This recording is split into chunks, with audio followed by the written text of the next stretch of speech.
of the reasons why faith is so important is that when you are in faith, faith begins to change you.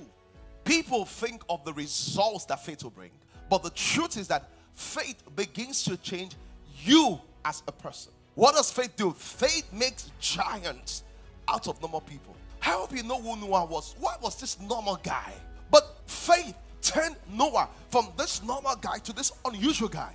Before this time, it had never rained before. Just imagine Noah. Every day, he will go into the bush, bring timber, and he's hitting wood. And people say, what are you building? He said, I'm building an ark. Why are you building an ark? A rain is coming. Have you ever seen rain before? No. How do you know rain is coming? Because God said so.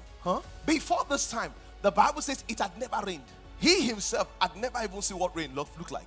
So how could someone build an ark? That person must be visionary. Faith begins to help you become visionary. You start thinking differently. You start talking differently. Everything's very different about you right now because you're in faith. I've seen people that say that I'm believing for dollar income. You ask them one simple question: do you have dumb account? I don't have dumb account. You're not in faith. One of the things faith does is to change you as a person. It changes you. The question is this: if I'm in faith, is faith changing me? You know, the kind of Christianity most people hear is, I come to God, everything will be settled. That's the wrong theology. No. When you come to God, you only become what? An overcomer. People say, I have faith. See, faith is not something you talk. Faith is something we see. There was a testimony. The woman has been waiting for her child for 13 years. She said, as soon as I joined the prayers and heard the teaching, she said, Pastor Bolaji said, let's go and buy a car seat. She went and bought a car seat. Do you know what it means to buy a car seat? You have been trying to have a child for 13 years. And when she bought the car seat, she put it in the car. And I could imagine what she would tell her husband. But that's how faith thinks. Because faith works in a reality that is not seen. The power of faith changes your thinking. Faith begins to tell you that if others think this is impossible, for me, this is possible. That's exactly how faith thinks. You don't have all the money, but you go and start pricing houses in very expensive places. You say, how much is that? And they say, where's the money? You say that, well, this is what I feel led to do. Because that's what faith. See, faith challenges your status quo.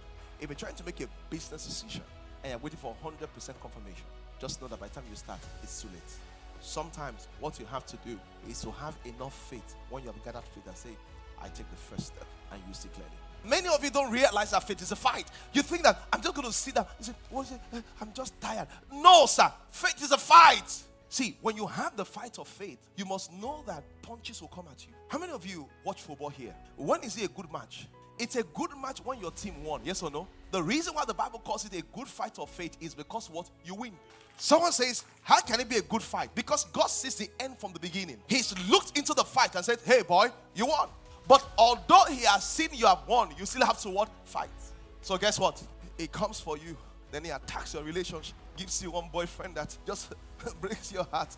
Then you're like, quickly. What faith says is this: we don't lie on the floor. We get up. But many people, when they knock them out, I can't love you again. I can't marry you again. I can't do this again. No, we don't do that. We come back strong. Why? It's what? It's a fight of faith. When they knock you out in business, you don't say, I don't know why they treat you like this in business. I don't know why they did give me. This country is so hard. You say, if the country is hard, we are harder. If the country is tough, we are tougher. We are not quitters. What do? We are winners. We are not quitters. We are what? Winners. We put on our gloves and come back. The punch that should destroy you should give you strength. That's how life is. Because it's a fight. It's a fight. Get your gloves on. The doctor says you don't have your own child. It's a fight. Your child has autism. It's a fight. Your child is born with this. It's a fight. Satan, throw me all the punch you can. I can get tired, but I'm not going to give up because I'm not a quitter. It's a fight. It's a fight of faith. If God says a fight is a fight, your emotional health is a fight. Depression is going to come. I want to give you a punch. I say, depression, throw your best shot. It's a good fight. I'm going to come out winning. It's always a fight. The question is this: will you be knocked out or will you stand up strong? You know, the good thing about faith is this: we don't quit. That's the thing. What faith does is this: faith helps you to deal with fear and doubts.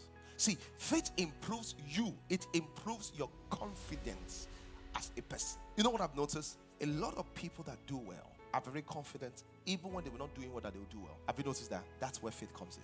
Some of you, the problem is there's a lot of fear. There's a lot of doubt. Will I have a child? Will I get pregnant? Or will I move on? When are you going to be healed? I wanted to notice something. The strength Sarah had was through faith. Because it doesn't occur to you that Sarah was a 90-year-old woman. How does a 90-year-old woman have sex? So when Abraham is saying, let us go, Mama, let us go, let us. See, They were not having sex because it was convenient. They were not having sex for that sexual feeling. They knew that if we don't have sex, God's word cannot come to pass. Because this baby is not virgin baby. The question is that if you are in faith, are you doing what you have to do for God's word to come to pass? You apply for funding 2 or 3 times and you say, I've given up. But that's not how you could do it. When you are discouraged, you say faith can give you strength to continue. I want you to notice that faith can give you what? Strength to continue. Faith did not say it to be easy. It says what? It will be achievable. So this is what the life of faith looks like. When God calls you to faith, and as soon as you want to settle, there's a mountain. There's a mountain of 20 million. And if you have faith, it says, whatsoever is born of God over what? Comet. Jump. Thank you. And as soon as you want to jump and relax and say, I'm doing, faith says, we don't relax. We get up. We're going further. And this is a barrier of 20 million. And do what? And jump. Then this is a taller mountain. and you know, I love what he did. You know what did he do? He looked back. Sometimes you have to look back at what God has done. And all you have to do is to look back. Jump.